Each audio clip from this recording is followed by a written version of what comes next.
Mas, apakah terdengar suara saya, teman-teman? Sudah, Pak. Dengar, Pak. Yang lain pada kemana?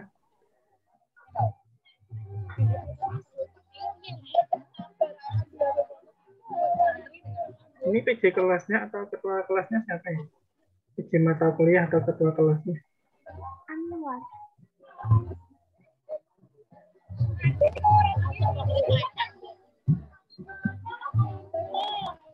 Halo?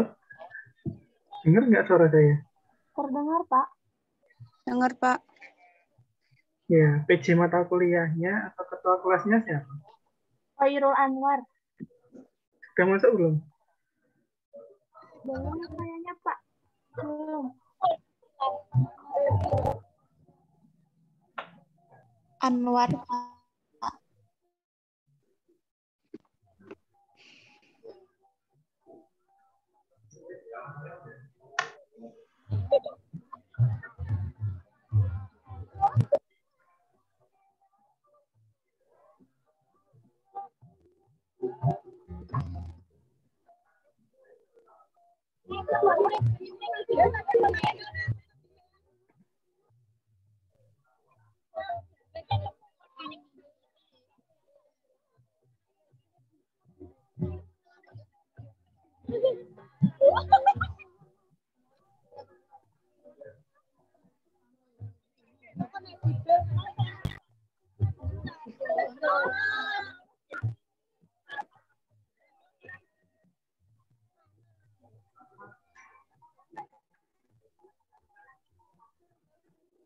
Oke, ini mahasiswanya harusnya 70-an ya. Ini yang join baru 29, 28. Saya minta teman-temannya diinformasikan untuk segera join. Nanti kita mulai 10.35, 2 menit lagi ya.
Oke. Ini Mbak Umi Faizah lagi di mana ya? Halo, Mbak Umi Faizah.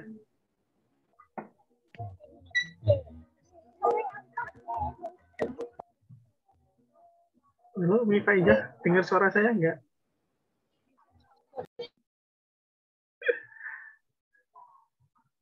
Sepertinya asik ya, tadi ada apa itu? Semacam ada reok, entah apa.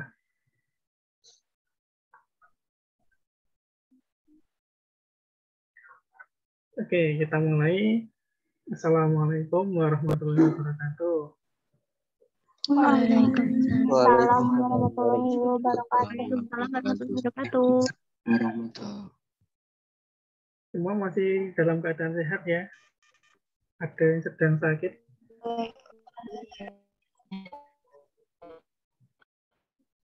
Ada yang sedang sakit enggak? Enggak ada ya, semoga Tuhan dalam keadaan sehat. Oke, kita langsung mulai. Nanti kalau suara saya kurang keras atau nggak terdengar, silahkan diinterupsi ya, diinformasikan.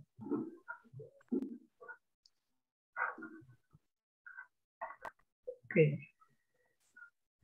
Untuk hari ini saya akan menjelaskan dua materi. Materi untuk yang pertemuan kemarin, sama materi untuk yang hari ini, dan juga nanti terkait dengan sedikit gambaran tentang praktikumnya. Walaupun kemarin juga sudah dibahas, tapi nanti langsung ke demo. Oke, untuk pemrograman komputer ini kita awali dengan kita membahas tentang pengantarnya dulu dan konsep dari algoritma pemrograman. Karena ketika kita belajar pemrograman komputer, itu nanti tidak akan lepas dari yang namanya algoritma.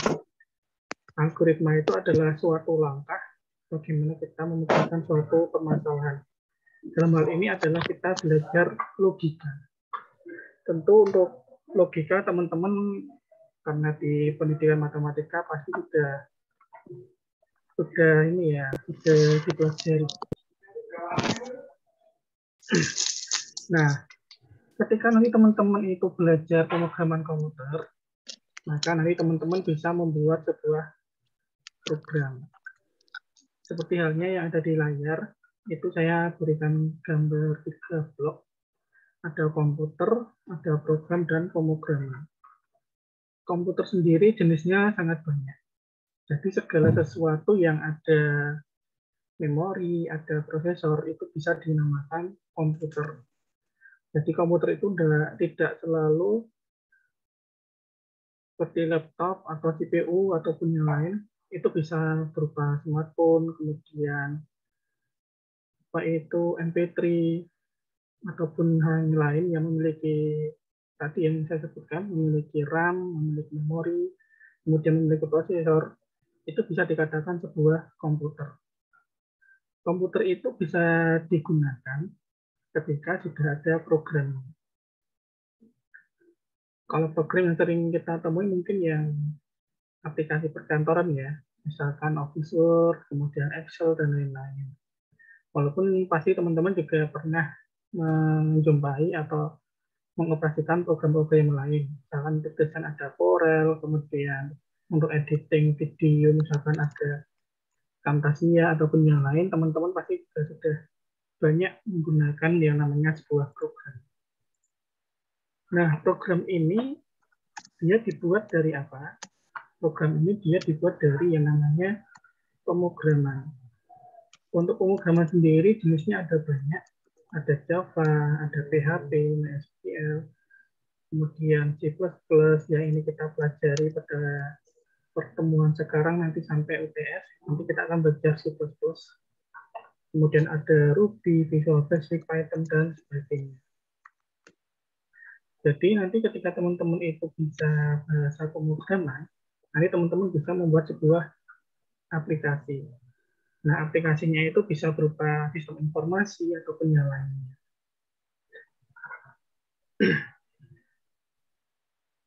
Oke, saya cepat aja. Sepertinya agak sesak.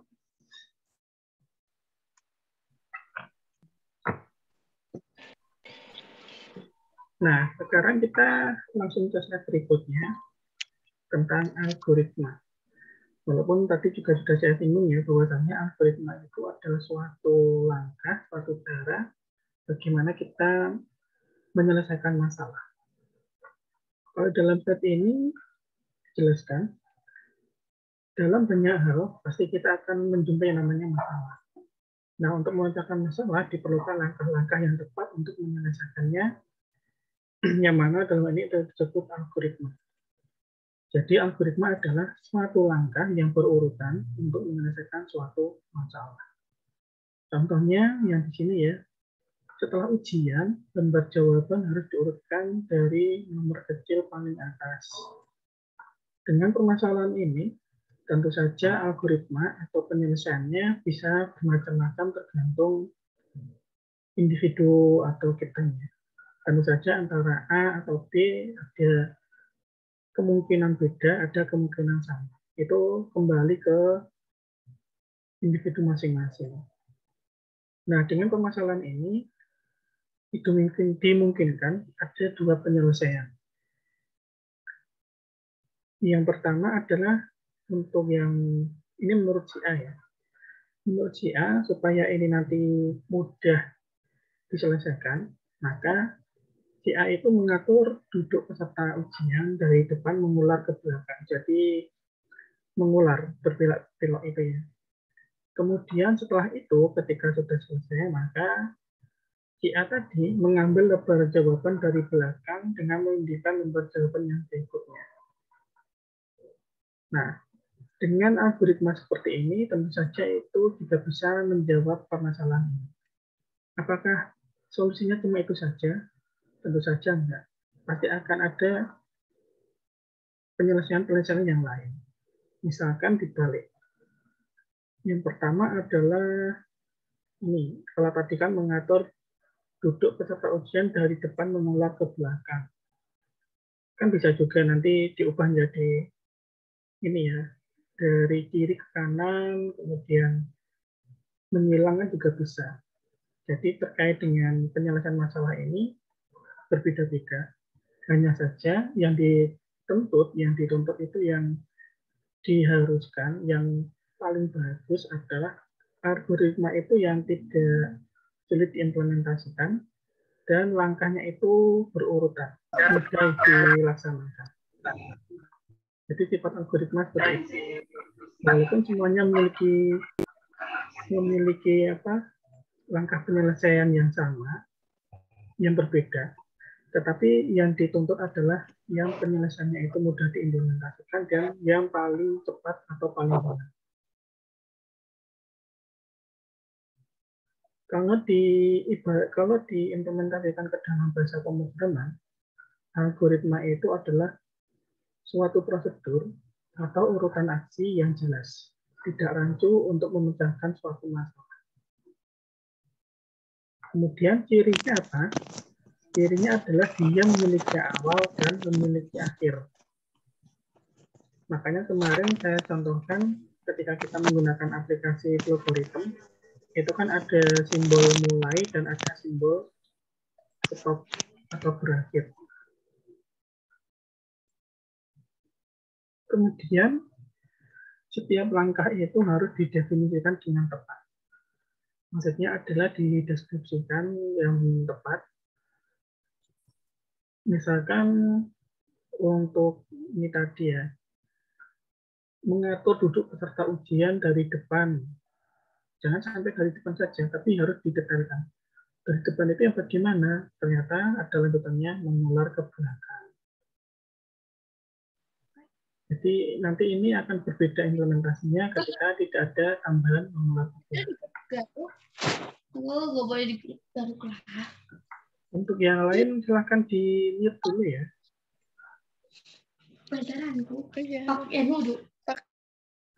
Nanti untuk yang lain silahkan di-mute dulu kalau nggak ada yang bertanya. Kalau ingin bertanya nanti langsung diinterupsi, nggak masalah. Nah, ini yang saya sampaikan tadi. Ciri algoritma yang berikutnya adalah harus efektif. Bila diikuti benar-benar menyelesaikan masalah.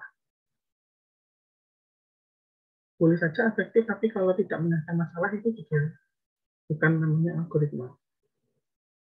Tapi algoritma itu adalah yang benar-benar efektif dan bisa diikuti benar-benar dengan seksama, dengan langkah yang tepat, kemudian permasalahan itu bisa diselesaikan. Kemudian notasi atau cara penulisan algoritma itu ada 3 jenis. Yang pertama adalah dengan narasi. Narasi tadi ini merupakan contoh narasi. Kemudian yang berikutnya ada flowchart. Flowchart itu yang ada simbol-simbol di pertemuan pertama kemarin sudah saya contohkan. Kemudian yang berikutnya adalah pseudocode. Ini kurang D ya, hurufnya.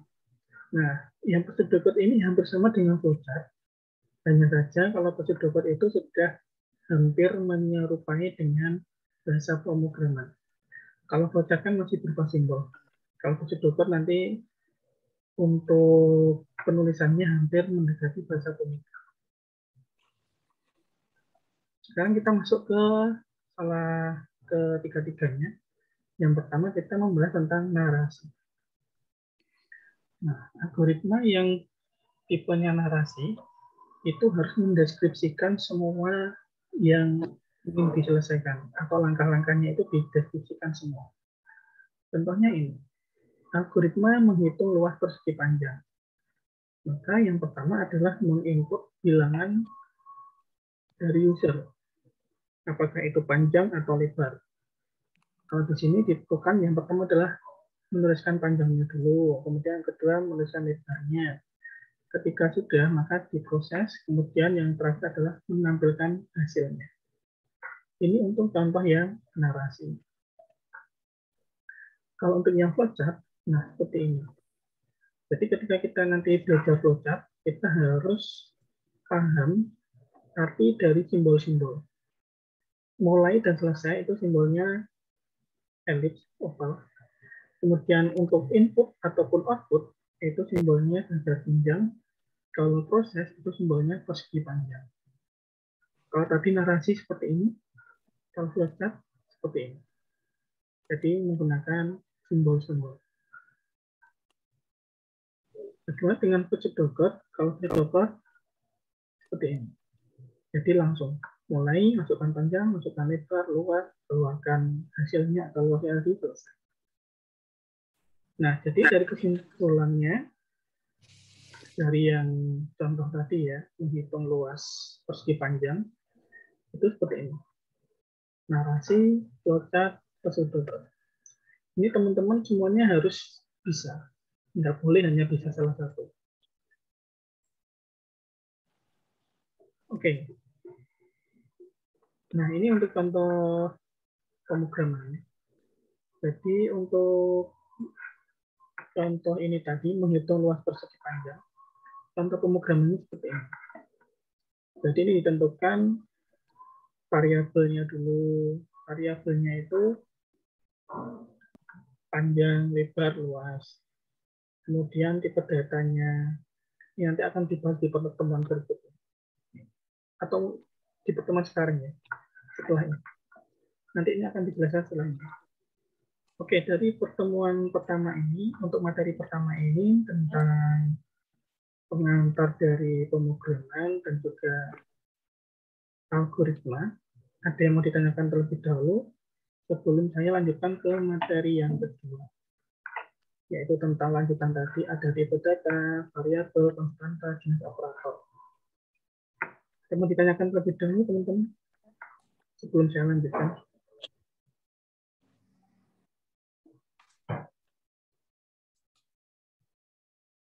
Ada atau tidak? Belum ada, Pak. Oke. Kalau tidak ada, sekarang saya langsung ke materi yang kedua, yaitu untuk materi hari ini. Kalau seperti ini masih terdengar jelas ya suaranya? Masih, Pak. Apa? Terdengar, Pak. Oke. Oke, sekarang kita masuk ke materi yang kedua. Kita akan bahas tipe data, konstanta, variabel, jenis operator. Ketika kita nanti belajar pemrograman, kita tidak akan lepas dari yang namanya tipe data, variabel, konstanta, dan jenis operator. Tipe data itu apa? Tipe data adalah suatu pengenal dari sebuah variabel untuk menentukan data nanti sifatnya apa. Untuk bahasa pemrograman di Java itu ada 3 jenis, yaitu numerik. Numerik itu angka, kemudian teks. Teks itu nanti boleh teks dan simbol, dan boolean. Kalau boolean itu hanya ada 2, yaitu benar dan salah. Kalau numerik nanti akan ada banyak lagi. Ada yang integer, kemudian ada yang tiny int, small int, dan sebagainya. Begitu juga dengan variabel teks atau ini ya, atau huruf. Nanti juga akan ada beberapa jenisnya lagi. Ada char, ada varchar. Nanti akan kita temui di beberapa praktikum selanjutnya. Nah, kemudian di sini ada variabel. Variabel itu apa sih? Variabel itu adalah sebuah tempat yang berfungsi untuk menyimpan nilai atau konstanta. Nanti ini akan saya jelaskan di slide berikutnya, supaya lebih jelas. Kemudian ada konstanta.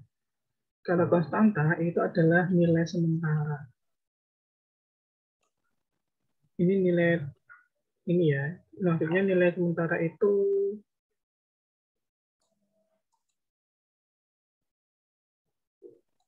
di sini. Nah, jadi nanti sebenarnya ada yang sifatnya sementara, ada yang sifatnya tetap. Nanti akan ada di slide berikutnya, akan saya jelaskan kembali. Nah, ini yang konstanta. Jadi sudah ditetapkan di awal program. Nanti akan saya jelaskan ketika sudah sampai ke contoh programnya supaya lebih jelas.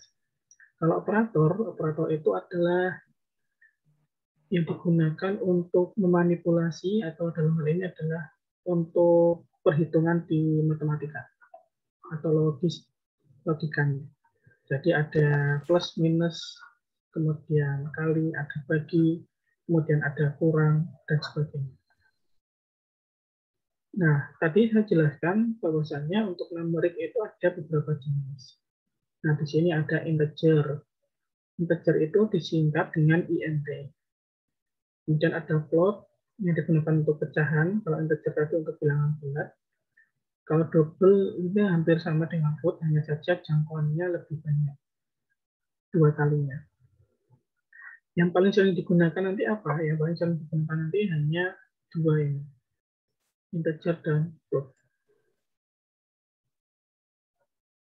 Kemudian yang teks, tadi saya sebutkan ya, ada char, ada varchar. Nah, ini ada string. Jadi nanti untuk char, varchar, string itu hampir sering digunakan. Tapi yang paling sering digunakan nanti adalah char dan string. Kenapa varcharnya enggak? Karena varchar nanti sudah bisa diakumulasi langsung ke string saja. Jadi kalau sifatnya banyak, langsung ke string saja. Varcharnya nggak usah. Tapi kalau hanya sedikit-sedikit, misalkan hanya menampilkan 4 digit, 10 digit, itu nanti pakai char. Tapi kalau nanti menampilkannya ada beberapa digit, misalkan lebih dari 10 digit, itu nanti langsung menggunakan string saja. Kalau boolean, yang saya sampaikan tadi hanya ada 2 isiannya, benar dan salah. Kemudian di sini ada variabel. Variabel adalah yang digunakan untuk menyimpan nilai atau konstanta. Contohnya ini ya. Pendeklarasian variabel itu sangat mudah, yaitu dengan menuliskan terlebih dahulu tipe datanya. Tadi kan ini ya, int. Int itu merupakan tipe data. A ini variabel. Jadi variabel itu bebas menamainya. Dalam hal ini adalah kita bisa menamai sesuka kita, tetapi kita juga harus ingat nama itu ditujukan untuk apa. Ini contoh yang variabel, ini contoh tipe data. Sampai sini dulu, ada yang mau ditanyakan?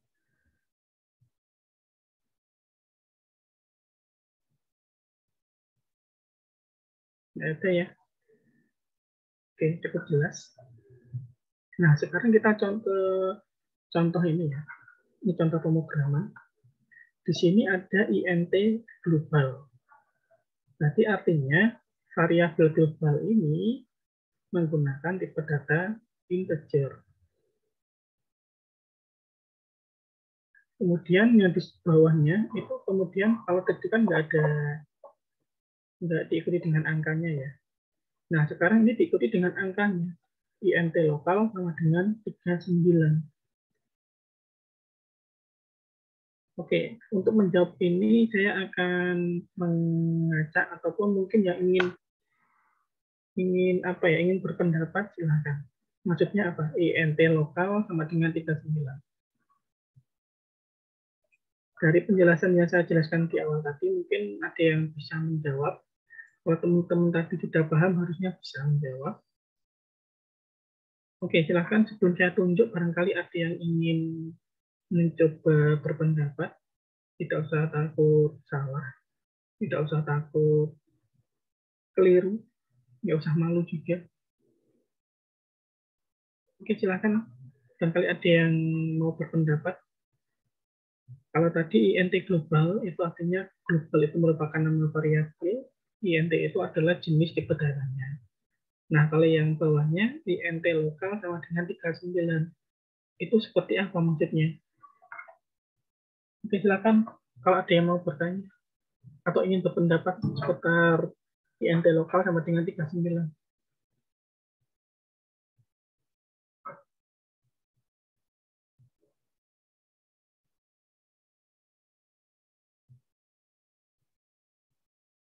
Nggak ada ya? Kalau nggak ada, saya tunjuk. Nah, yang tadi Mas Akil kayaknya mau berbicara.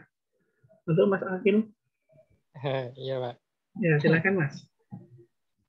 Itu kalau tidak salah INT lokal sama dengan 39 itu jumlah bukan Pak?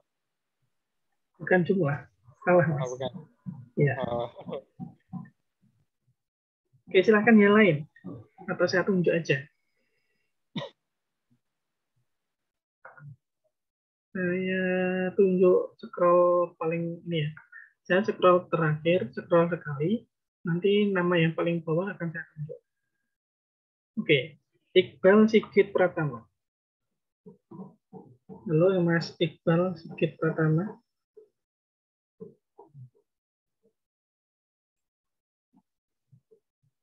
Apakah Mas Iqbal ada?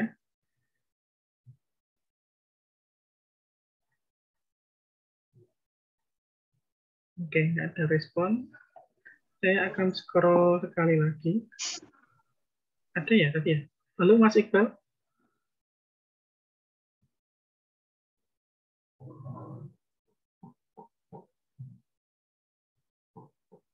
Oke, nggak direspon. Oke, saya akan scroll sekali lagi. Nama yang paling bawah akan saya tunjuk.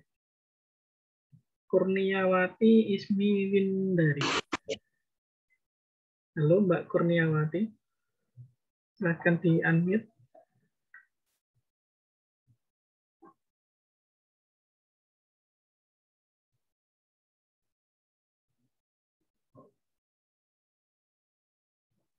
Ini pada kemana ini? Halo Mbak Kurniawati, Mas Iqbal. Hah? Ini naik motor, Mil. Masa ya mau?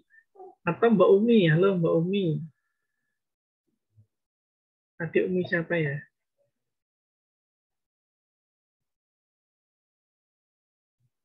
Umi Nida. Halo Mbak Nida.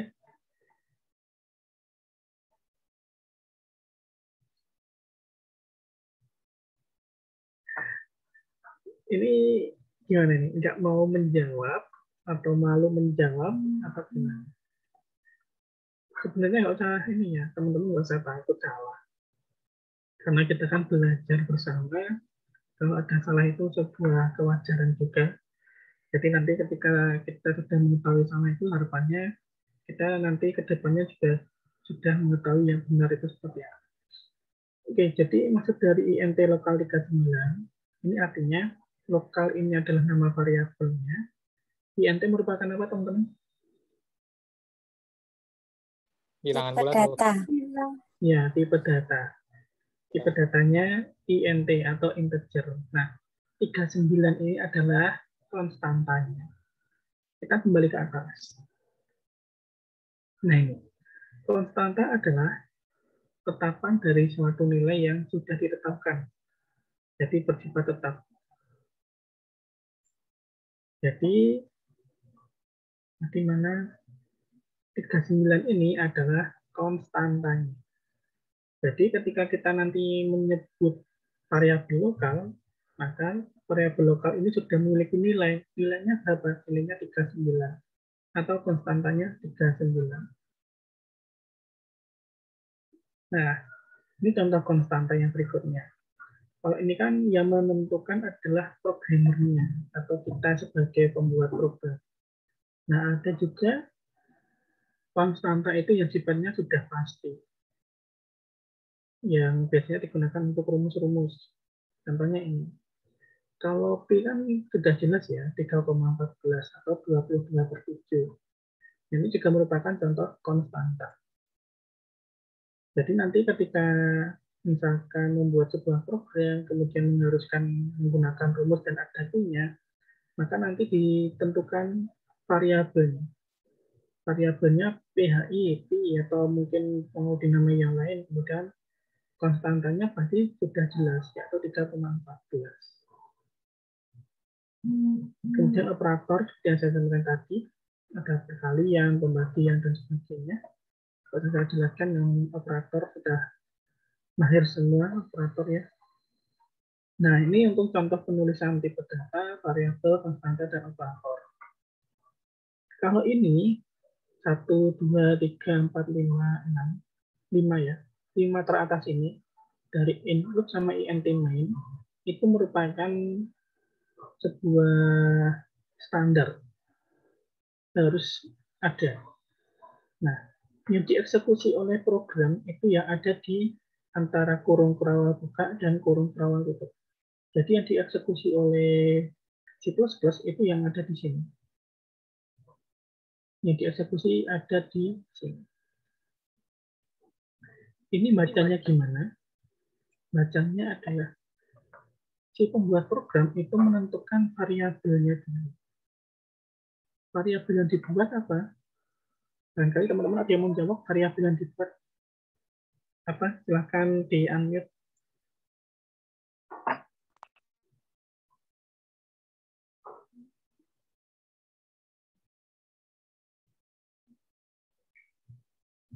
Nanti saya masukkan ke nilai loh, keaktifan teman-teman. Nanti rekodnya juga akan saya bagikan ke grup juga. Nanti akan saya upload ke YouTube, kemudian saya share ke e-learning dan grup WA. Oke, dari ini.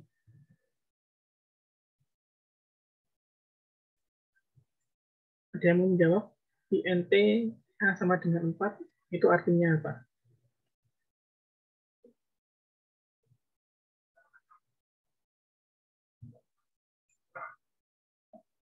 Ayo silakan teman-teman. Kalau bisa yang aktif. Itu Pak, izin Pak. Ya, silakan Mas Akil. Seperti tadi yang contoh di atas, INT itu tadi kan jenis data, terus A-nya variabel, terus 4-nya konstanta, bukan Pak? Oke, betul Mas. Jadi nanti ketika menemukan variabel A, maka A ini nilainya sudah pasti 4. Walaupun nanti ketika kita berlanjut ke tahun berikutnya, nanti variabel ini bisa berubah konstantanya ketika ada persyaratan yang lain. Nah, tadi sudah tepat jawabannya Mas Akil. INT itu tipe data untuk numeric integer, kemudian A variabel, 4 itu adalah konstantanya.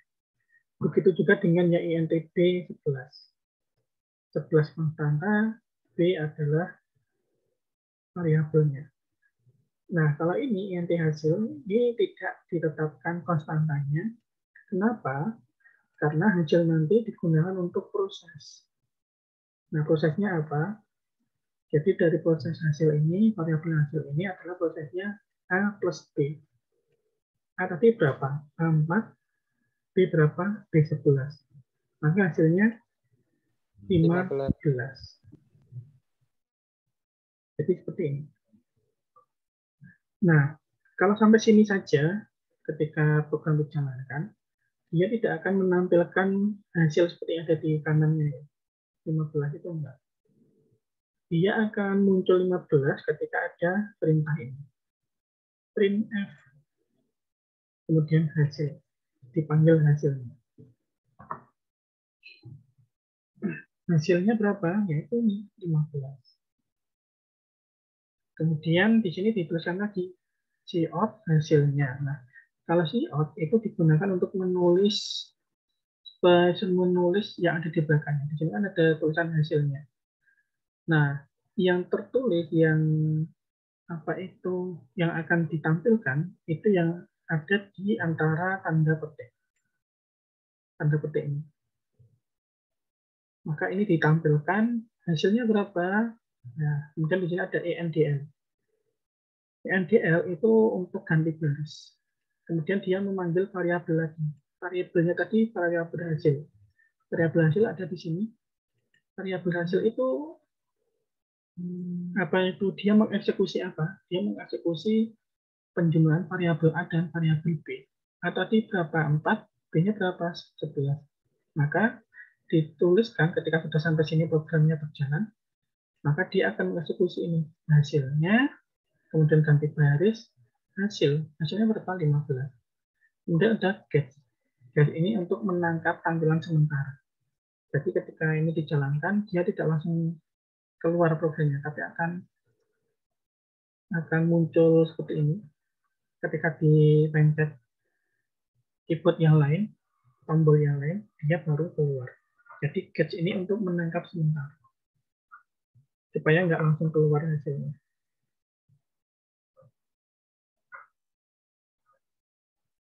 Oke, sampai sini ada yang mau ditanyakan teman-teman? Belum Izin, Pak. ya silakan. Itu tadi kurang jelas itu yang INDL itu buat apa tadi, Pak? Oke. Ini ya, ENDL ini ya. ENDL itu sebenarnya singkatan dari end-len. Jadi untuk mengakhiri dan ganti baris. Jadi ENDL ini digunakan untuk ganti baris. Atau kita lebih mudah menyebutnya itu adalah untuk enter-nya. Jadi ENDL itu adalah enter. Kalau ditulis ENDL sebanyak 5 kali, maka nanti akan turun 5 kali juga. Enternya sebanyak jaraknya 5 kali.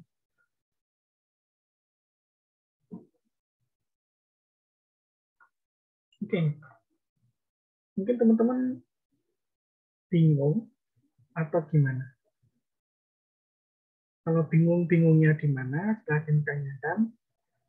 Kalau paham, silahkan berpendapat. Saya sudah paham, nanti akan jadi sumber pertanyaan untuk teman-teman juga, membantu saya. Bingung, Pak. Tidak mengerti. Bingungnya di mana? Semuanya, Pak. Semuanya. Apakah ada yang senasib dengan Mbak Frida? Sama Pak, bingung. Sama Pak, sama. Ada Sama Pak. juga ya? Sama Pak. Masih bingung Pak, belum paham. Sekarang jadi rame, tadi sepi-sepi saja. Oke, daripada bingung, saya akan langsung demokan menggunakan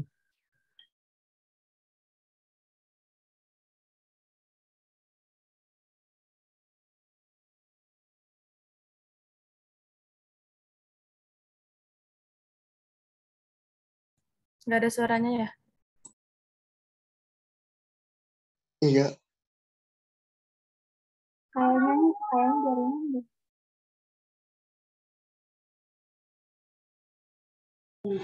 Ada yang ngerti nggak? Enggak. Nggak ngerti, nggak paham. Kalau kamu ulang.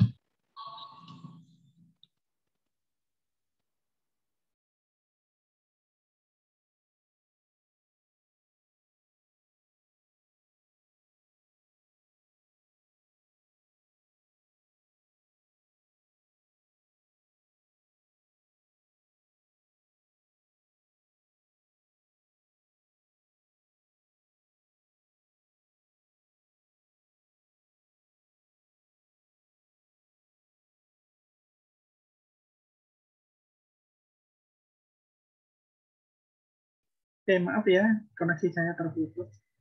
Saya akan share screen lagi.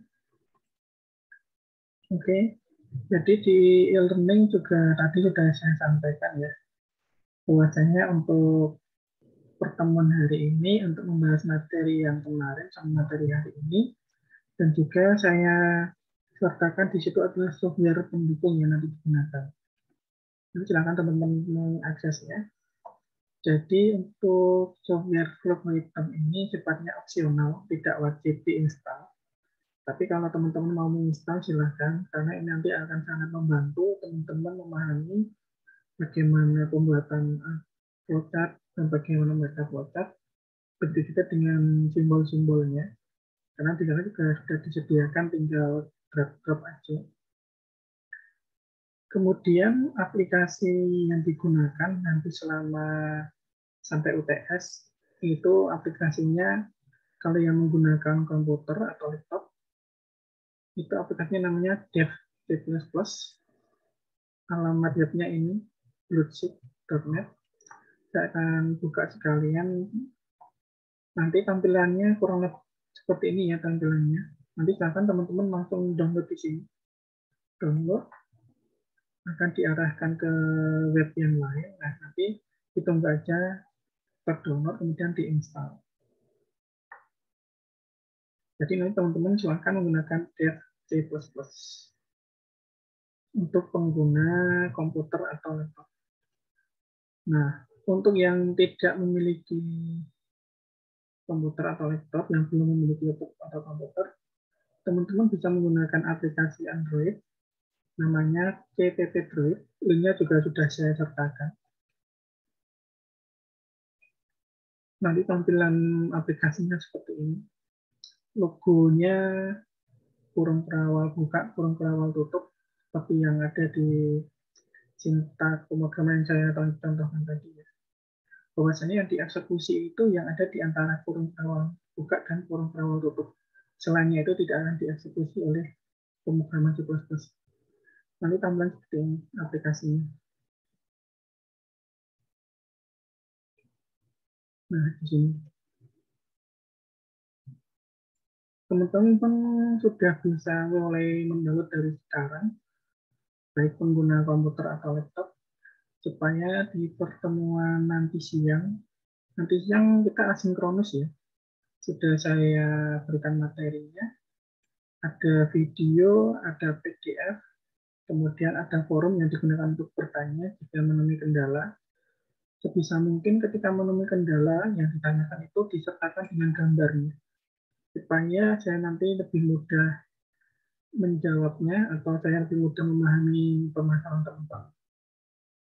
Boleh juga nanti ketika sudah mengirimkan di forum kendalanya, kemudian nanti diingatkan melalui WA group, supaya mungkin segera saya respon. Oke, kembali ke saya akan mendemokan tadi, mendemokan. Oke, sebentar.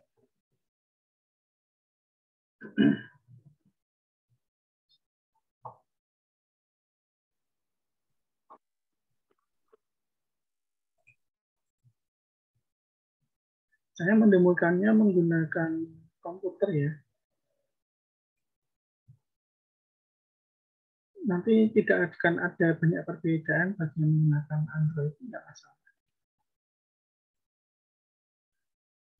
Oke, ini tampilan dari software Dev C++.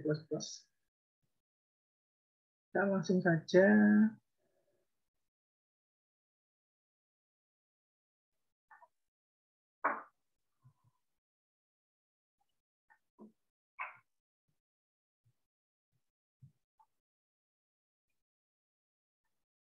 oke, sebentar.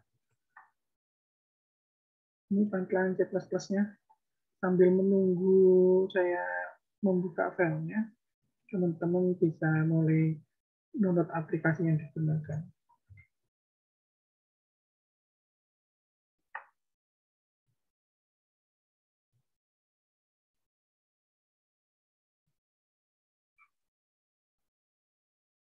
Oke, saya akan mempraktekkan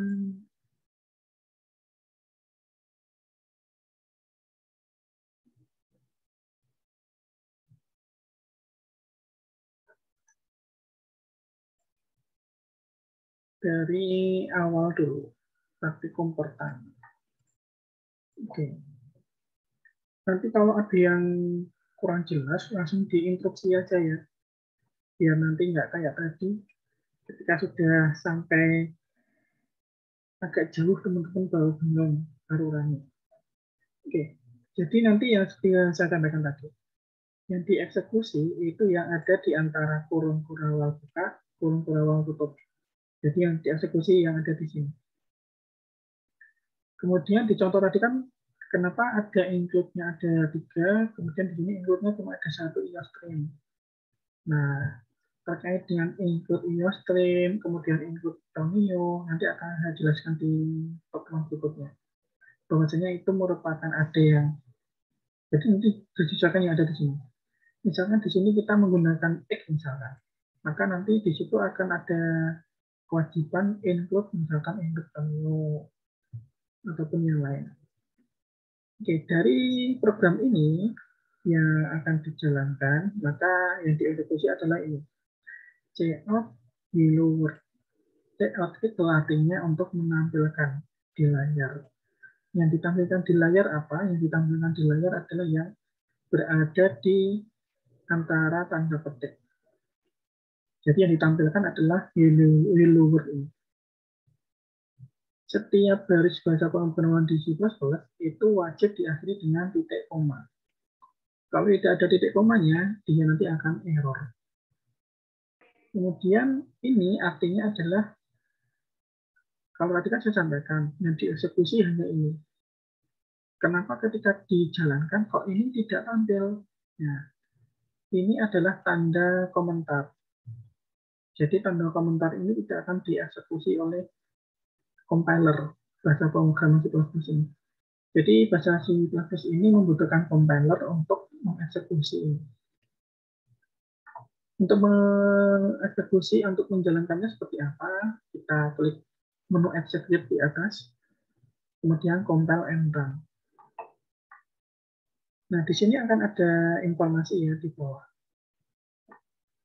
Nah, di sini output size, kemudian compilation time berapa. Nah, jelas seperti ini. Tadi kan iya, yang ada di antara kurung kurawal buka dan kurung kurawal tutup adalah cout hello world. Maka yang tampil hanya hello world saja. Oke. Sekarang kita ke demo yang praktikum yang untuk hari ini. Saya akan open, kemudian praktikum kedua. Nah, ini yang saya sampaikan tadi ya. Kemudian kenapa kok ini ada include Conio, kemudian ada include stdio. Bedanya apa? Kalau IOStream ini dia wajib ada ketika kita menggunakan cout ataupun cin. Kalau Conio ini wajib ada ketika di program kita ada gets. Kalau ada gets, Conio-nya nggak ada, dia pasti akan error. Oke, saya langsung eksekusi saja untuk membuktikan. Kita tanpa mengubah dulu. Nah, dia bisa jalan.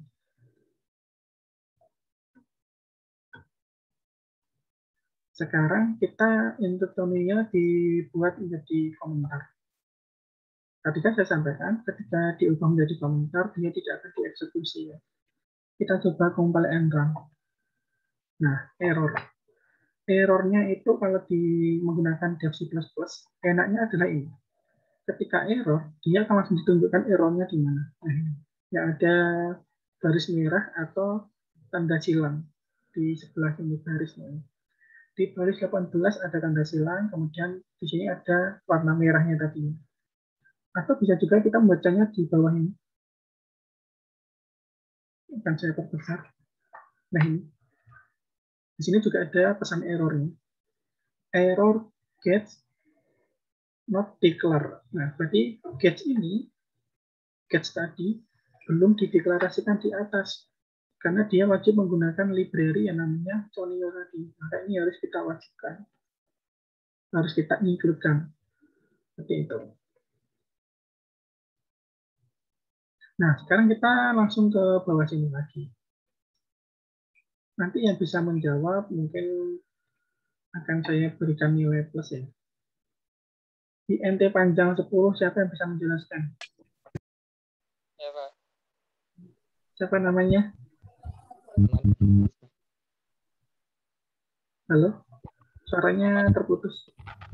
Muhammad Akil Aziz, Pak. Oh, Mas Akil lagi. Silakan yang lain, Mas Akil. Mas Akil sudah plus itu. Oh, yang lain ya udah. Yang lain silakan. Jangan Mas Akil terus. Nanti yang dapat nilai bagus Mas Akil. Saya, Pak. Ya, silakan, namanya siapa? Namanya Sofiatul. Sofiatul ya? Hidayah. Oke, Mbak Sofiatul. Ya, Pak. Artinya apa? Panjang itu variabel dengan konstanta 10 tipe data integer. Kenapa menggunakan integer, Mbak? Karena berupa nominal. Oke, terima kasih Mbak Sofiatul, jawabannya tepat sekali. Ini saya catat ya. Oke, saya berikan judul dulu. Tema pertemuan kedua. Oke, terima kasih Mbak Sofiatul, jawabannya tepat sekali. Begitu juga dengan INT lebar 20, hampir sama ya penjelasannya. Hanya saja dia beda di variabel dan beda di konstantanya. Nah, kemudian di sini. INT persegi panjang, kemudian koma, persegi, titik, koma. Silakan yang mau menjelaskan, yang mau menjawab.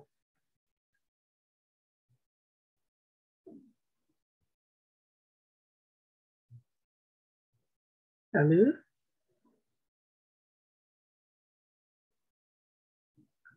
nggak usah takut salah ya. Saya, nggak usah Pak. takut.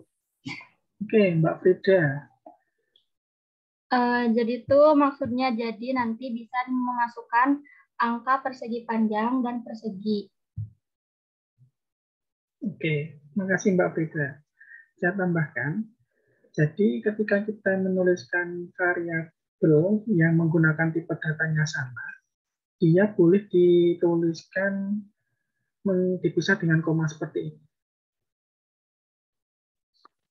Tapi selalu diakhiri dengan titik koma. Yang saya sampaikan tadi, di setiap barisnya diakhiri dengan titik koma. Itu silahkan diingat-ingat, teman-teman semua. Kemudian di sini persegi panjang sama dengan panjang kali lebar. Jadi ini menunjukkan prosesnya ya. Jadi, oke, mungkin saya akan minta bantuan teman-teman lagi untuk menjelaskan maksud dari dua ini. Silahkan. Sebelum saya jelaskan, barangkali teman-teman mau menjelaskan. Nanti kalau ada yang kurang akan saya tambahkan seperti Mbak Frida tadi. Silahkan. Nggak usah takut salah, nggak usah malu. Salah benar tetap saya hitung keaktifan dari teman-teman.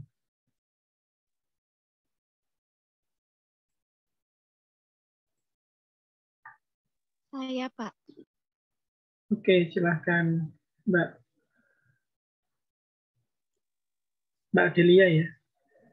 Iya, kalau salah nggak apa-apa ya, Pak. Nggak apa-apa, nggak akan Kalau yang persegi panjang itu rumusnya sama dengan panjang kali lebar. Kalau yang persegi itu sama dengan sisi kali 4. Gitu, Pak. Itu artinya nanti ketika memanggil persegi panjang, dia akan memanggil panjang kali lebar. Itu Mbak.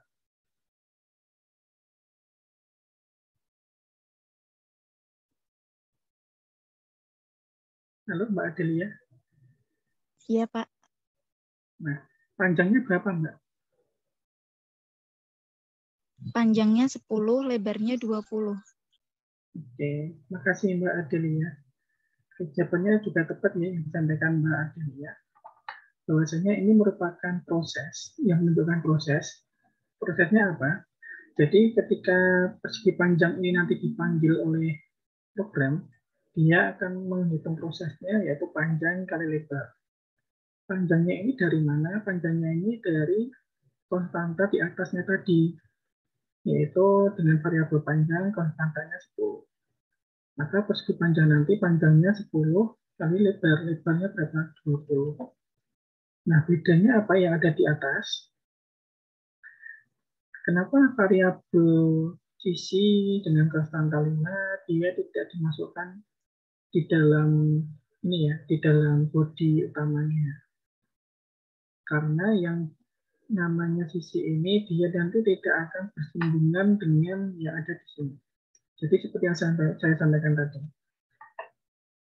bahwasanya konstanta itu walaupun sudah ditetapkan di atasnya, tapi kalau di sini dia diganggu, misalnya ditulis seperti ini ya, INT sisi sama dengan misalkan 8, maka nanti yang dipanggil adalah yang ada di dalam body sini. Dia yang ada di sini akan diabaikan. Makanya tadi saya sampaikan sifatnya itu boleh bisa tetap, bisa sementara. Oke, saya lanjutkan. Nanti silakan dipraktekkan kembali yang saya sampaikan ini. Kemudian nanti silakan belajar mandiri, praktikum nanti siang ya.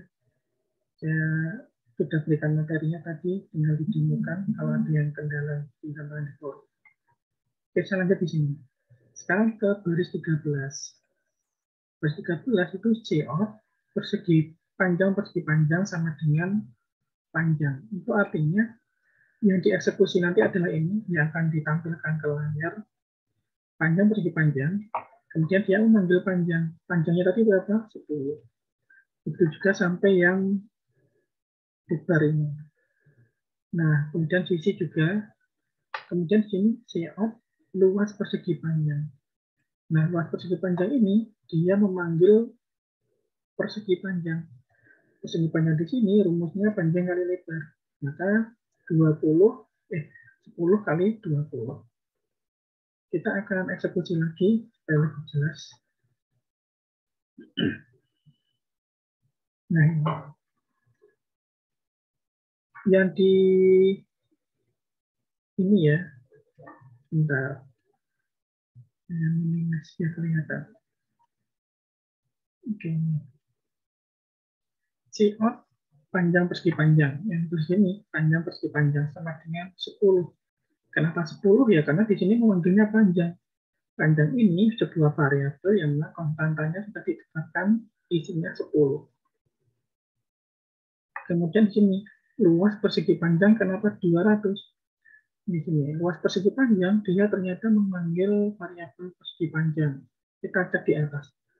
Oh, ternyata persegi panjang itu variabelnya merupakan sebuah proses. Di mana prosesnya adalah panjang kali lebar. Panjangnya ketika kita cek lagi ternyata konstantanya 10, lebarnya 20. Maka luas persegi panjang adalah 20 kali 20 sama dengan 200. Nah, ini kenapa tidak muncul? Bentar. Nah, kenapa dia tidak muncul ini? Karena di sini ada gets. Yang saya sampaikan tadi. Gets itu untuk menangkap sementara atau menghentikan layar sementara sebelum kita akhiri dengan memencet tombol yang lain. Jadi nggak langsung seperti ini. Kalau kita enter lagi atau tekan tombol yang lain, dia langsung keluar kalau nggak ada gets-nya. Oke, apakah sudah jelas untuk teorinya dan juga ketika sudah saya demokan sedikit ini? Apa izin Sudah bertanya, Pak? jelas? Oke, Mas Akil silakan kalau ingin bertanya. Itu Pak tadi maaf di apa namanya di share lagi layarnya Pak yang tadi Pak. Yang mana Mas? Ini yang baru. Yang pakai DevSheet Plus ya? Ya. Oke, ini gimana? Nah, itu dari penulisan kata itu tuh Pak, yang baris nomor 11 itu kan persegi, terus ada strip di bawah, terus panjang ya Pak. Nah, seperti itu, tapi yang di bawah itu yang di C-out itu yang baris ke-13 itu tidak ada tanda strip kecil di bawahnya tuh Pak. Maksudnya gimana ya Mas ya? Saya kurang paham. Kenapa ada tanda stripnya tuh Pak? Dari ini ya. Nah, itu yang persegi panjang, persegi terus strip di bawah itu panjang. Oh, ini. Oke. Oke. Makasih Mas.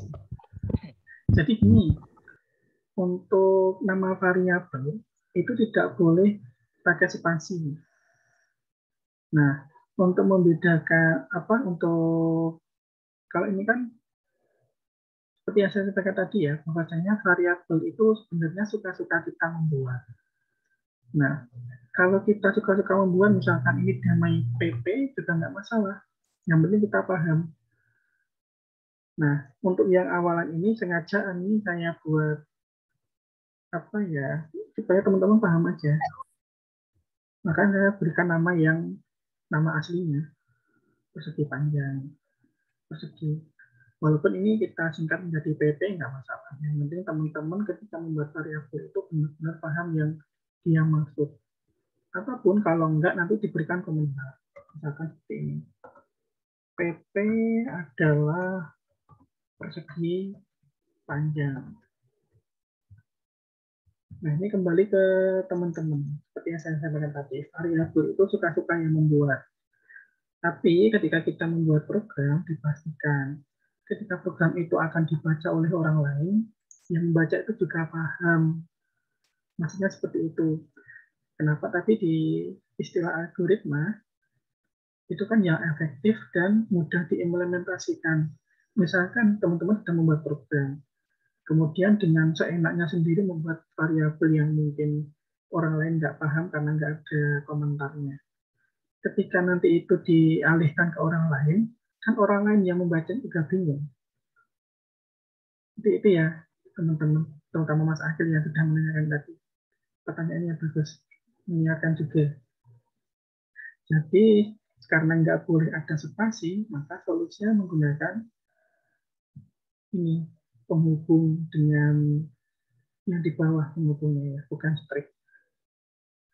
Kemudian ini merupakan rumus baku.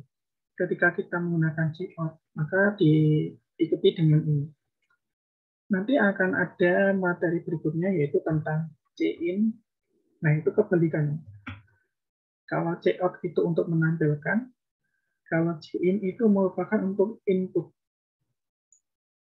Nanti akan ada di pertemuan berikutnya. Kita fokusnya ke sini dulu biar nggak melebar dan kita fokus ke sini dan benar-benar kita paham yang di awal-awal ini dulu. Gimana Mas Akhil? Apakah sudah terjawab? Iya Pak, sudah Pak. Terima kasih Pak.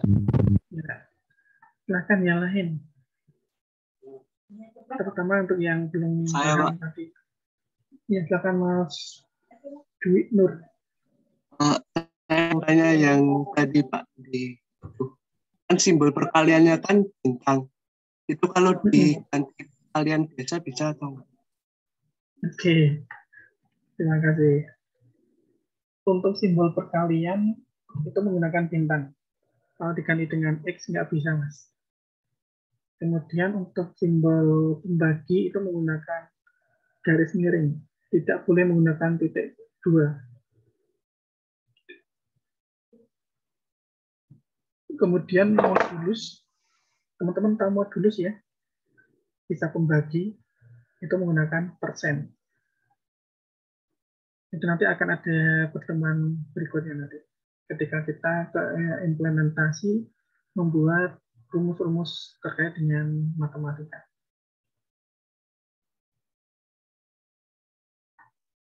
Oke, silahkan yang lain kalau ada yang masih kurang jelas barangkali. Tadi kan banyak itu tadi, ketika disampaikan teori saja ternyata pada bingung. Nah, ini sudah saya demokan, apakah masih bingung juga? Silahkan yang masih bingung terutama, silahkan ditanyakan. Pak mau tanya. Ya, Mbak Triana Wulan. Berarti nanti kalau semisal pakai Android itu pemrogramannya sama ya Pak? Iya Mbak Riana, nggak ada perbedaan untuk hasilnya. Iya. Oke Pak, terima kasih. Oke. Ini sepertinya Mbak Asfia sedang uji coba ini. Halo Mbak Asfia. Sepertinya asik dengan kameranya, dengan efek-efeknya. Mana nih Mbak Asfia? Terus nggak kelihatan.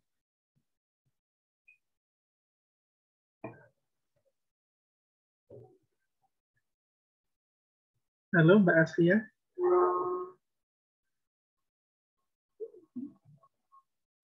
Iya Pak. Gimana Mbak Asfia? Tadi itu Terus nyoba background dimatiin. ya. Tadi itu nyoba background biar ibu saya di belakang nggak kelihatan. Oh gitu ya. Oke.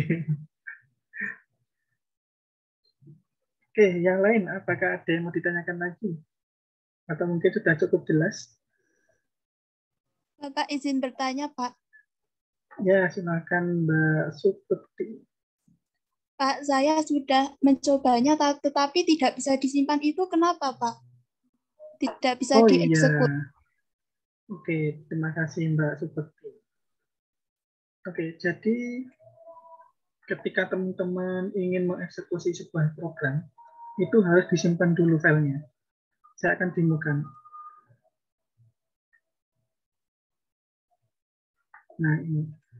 Kalau ini kan filenya sudah saya simpan. Nah, kalau kita membuat lagi,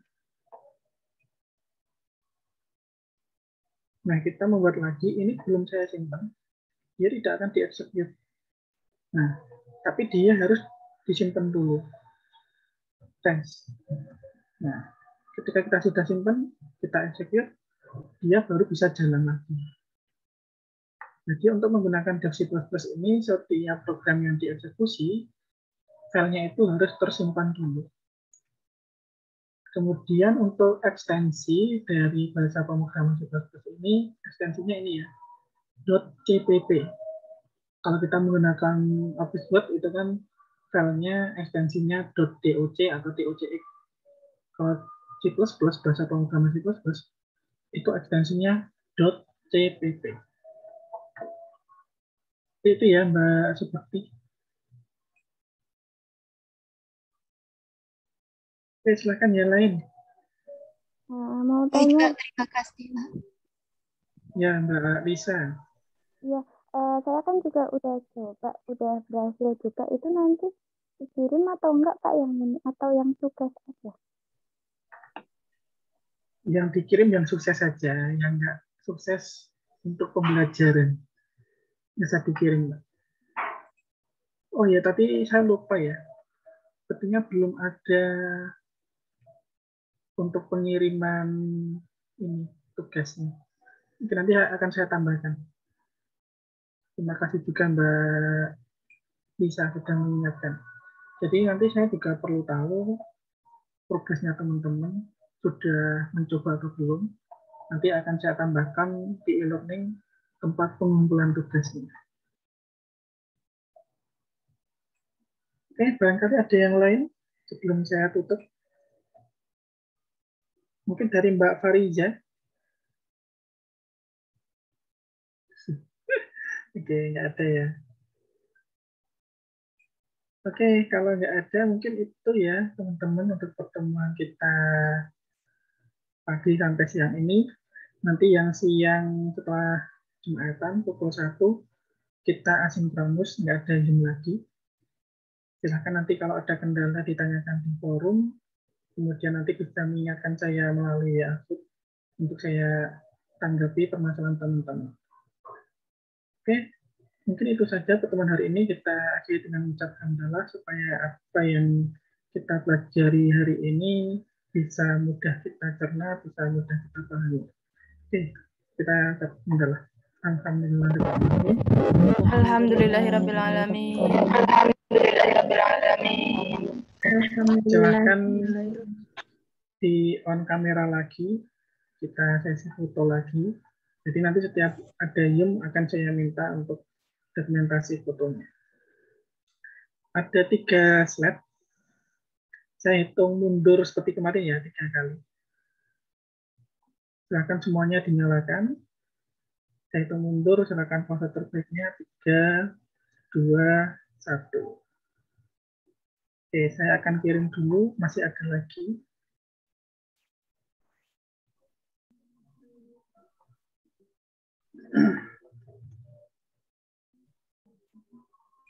Oke, sekarang slide kedua, akan pose terbaiknya. Barangkali teman-teman ada di slide kedua. 3, 2, 1. Slide terakhir akan pose terbaiknya. Jangan lupa on kamera. Yang pakai kucing siapa itu? Di on kamera silakan. Oke, dengan ketiga. 3, 2, 1.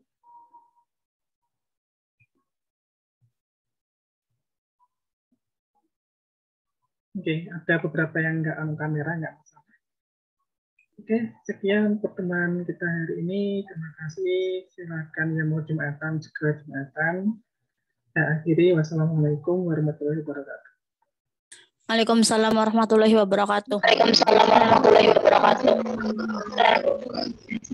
Untuk rekodnya akan saya update di e-learning. Silakan datang, saya juga